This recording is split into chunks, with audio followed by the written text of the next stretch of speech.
Hey, what's up guys? It's Josh here. I'm here with Coach Katie and we're gonna go over this week's mobility routine. So for this one, we're gonna be working on those 5-point squats and we're gonna try to open up those shoulders and those hips, and hopefully between the first set of 5-point squats and the second set, you're gonna see some improvement here. Okay, so we're gonna start with our 5-point squats like I mentioned before. Hips width apart, shoulders width apart on those feet. You're gonna reach high overhead. So 1, you're gonna reach for those toes, get those fingers tucked down those toes if you can. 2, pull your butt down toward the floor, keeping your chest up, getting as low as you feel comfortable here. 3, you're gonna push those knees apart using those elbows.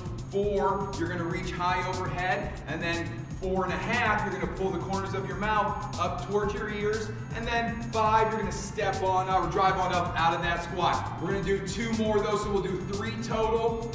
Then for our second exercise, we're gonna sit our butts back, getting your chest out over your toes, and we're gonna go into those YTAs. So just like we start with that 5-point squat, we're up into that Y, squeezing those shoulder blades back into that T, and then pulling down into that A, shoulders down and away, thumbs turned up. So notice how Katie is rotating externally here. She's not turning her hands in this way. That's just gonna externally or internally rotate. That's where a lot of people have an issue. We're trying to get that external rotation so we get that stretch of those pecs and shoulders, which is typically where people are tight. Then you're gonna sweep back through, up high overhead, Y, T, and then A. We're gonna go through that for about 5 or 6 reps. Then the second exercise here, we're gonna do our adductor dips.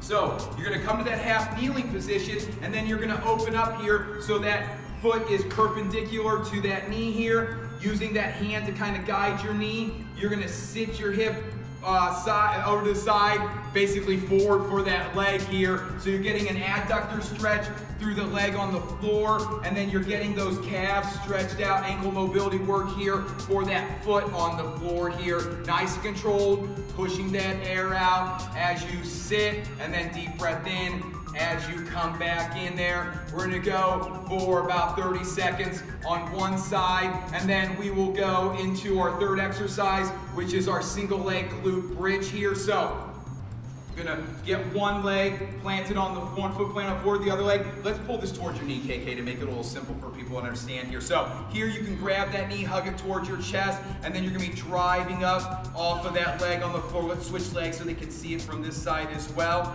Now, drive on up here through that foot, squeezing that glute nice and tight. Now in this position, it's gonna feel like a limited range of motion. That's okay, because really what we're trying to do is avoid using anything other than those glutes and hamstrings to drive on up. A lot of us experience a lot of weak glutes because we sit a lot during the day. They get stretched out like old socks, and they're pretty weak. We get glute amnesia, if you will. Our butts just don't work the way we want them to, right? So we're gonna go about 30 seconds on one leg. Then we're gonna come back up into those YTAs. We'll come back down into those adductor dips. We'll be using the other leg, and we'll do the other leg on those single leg glute bridges. And then we're gonna finish up here with three more 5-point squats. And that's our mobility routine for this week. Great job, KK.